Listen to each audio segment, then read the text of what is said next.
Di sini kami dari kelompok 6 ingin membahas tentang peradilan umum di Indonesia yang dibawakan oleh Andika Rangkuti, Saiful Anwar Lubis, Fauziana Hasibuan, dan Diah Riana. Peradilan umum merupakan badan yang menyelenggarakan kekuasaan kehakiman bagi rakyat yang mencari keadilan pada umumnya mengenai perkara perdata dan pidana. Selanjutnya, struktur kelembagaan peradilan umum. Struktur kelembagaan peradilan umum terbagi menjadi 2. Pertama, pengadilan negeri yang terdiri dari pimpinan, hakim anggota, panitera, sekretaris, dan jurusita. Kedua, pengadilan tinggi yang terdiri dari pimpinan, hakim anggota, panitera, dan sekretaris. Landasan yuridis peradilan umum. Sebelumnya susunan dan kekuasaan pengadilan di lingkungan peradilan umum didasarkan pada Undang-Undang Nomor 13 Tahun 1965 tentang pengadilan dalam lingkungan peradilan umum. Undang-undang ini menyatakan tidak sesuai lagi dengan jiwa dan semangat Undang-Undang Nomor 14 Tahun 1970.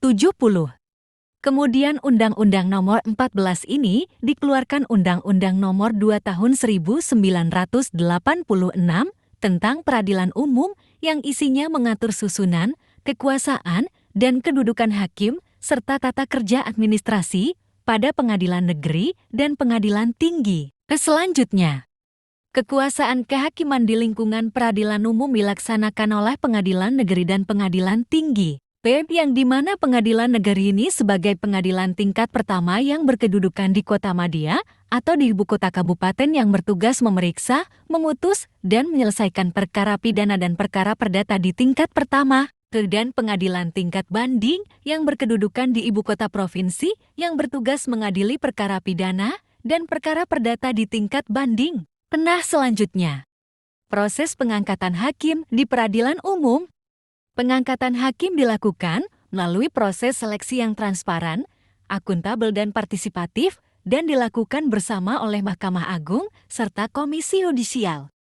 Lalu hakim diangkat oleh Presiden atas usul Ketua Mahkamah Agung. Lalu pemberhentian hakim dilakukan oleh Presiden dan Komisi Yudisial juga melalui Ketua Mahkamah Agung. Tetapi Komisi Yudisial di sini dapat melakukannya apabila hakim yang bersangkutan melanggar kode etik dan pedoman perilaku hakim. Kemudian peradilan umum bertugas dan berwenang menerima, memeriksa, memutus dan menyelesaikan perkara pidana dan perdata di tingkat pertama bagi rakyat pencari keadilan dan dapat memberikan keterangan, pertimbangan, dan nasihat tentang hukum. Terakhir mengenai sejarah peradilan umum dari masa ke masa. Yang di mana masa sebelum pemerintahan Hindia Belanda di Indonesia, tata hukum di Indonesia mendapatkan pengaruh dari hukum agama yaitu Hindu dan Islam serta hukum adat.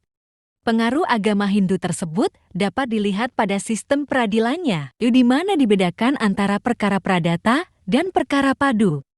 Yang di mana perkara pradata adalah perkara yang menjadi urusan peradilan raja yang diadili oleh raja sendiri yaitu perkara yang membahayakan mahkota, keamanan, dan ketertiban negara.